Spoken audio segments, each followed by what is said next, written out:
Hello, Society and Business class. This is the last week of class. I have not done a tape for probably about three or 4 weeks.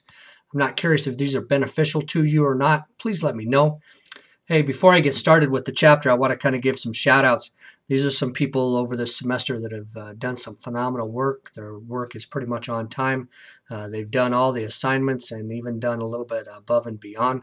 Haley has done a great job, just the interaction in the discussion board. Edward, Jordan, Stephanie, Justin, and also Philip. You guys have really done a lot to add to the course, and so I appreciate your going the extra mile and giving not only to the book and to doing the assignments and the chapter summaries, but also the reports, but also the interaction that you've had with the other the peers out there and the students. I really enjoyed your posts and the interaction that we had, and I just wanted to tell you thank you, and you did a great job. I will go over chapter 19 and also kind of fill you in with the rest of the week. We will cover a case summary of the case of Judy, which I hopefully you'll enjoy and get into it a little bit, and then the price of admission.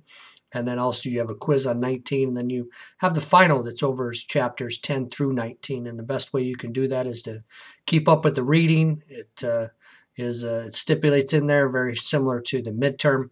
The difference is if you do get it done by the 10th, I will give you an extra 30 points instead of having you do another project, because I know this week with everything that's going on, it can be a little bit overwhelming, but with one chapter, hopefully you'll be able to get through it, and plus you can see the end of the tunnel. This week with chapter 19, it really talks about civil rights and discrimination and affirmative action. It has a lot in the chapter, as you guys can tell.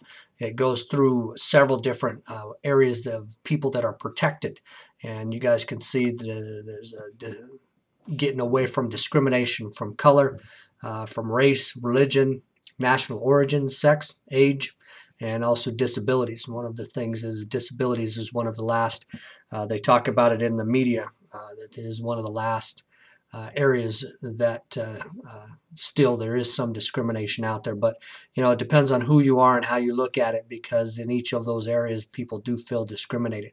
But there's certain laws that are there that dictate what employers can and cannot do, and the rules are out there to kind of give equal rights across the board.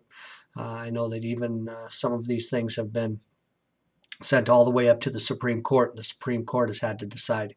I believe that one of the things that they're going to be deciding pretty soon, which is one of our laws that, or one of our cases here, is discrimination against same-sex marriages or people, and whether they can be able to have benefits. I think there's a couple other states, but I believe the Supreme Court is looking at possibly looking at that and making some rulings next year on that. But what you guys will see is there's several federal anti-discrimination laws back to 64, 67, 73, 90, 91.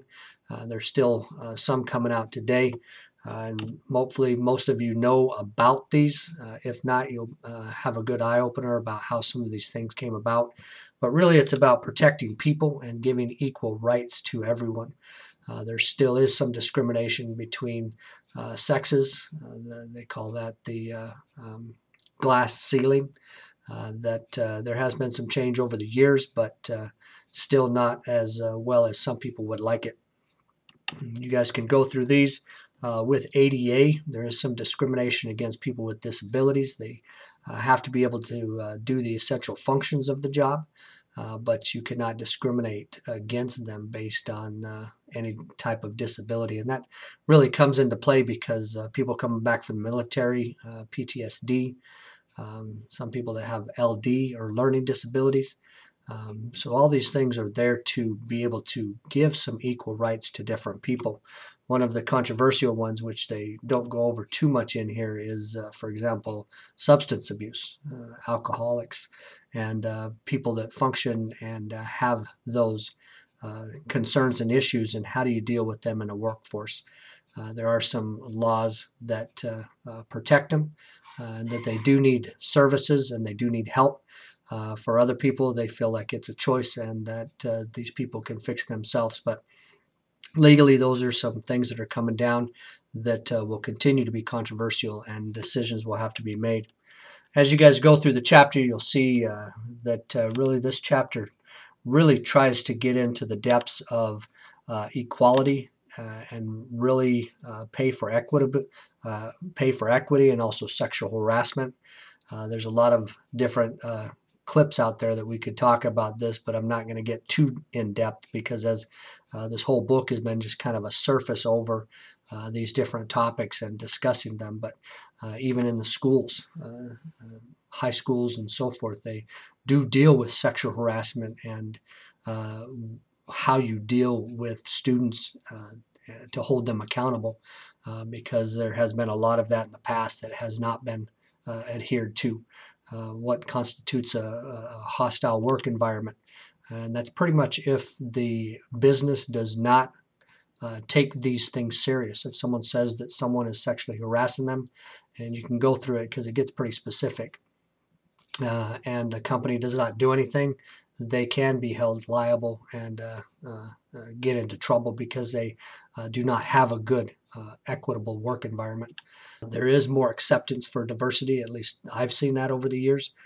People are more willing to talk about their disabilities. People are more willing to talk about, their rights, and that they should be treated equal.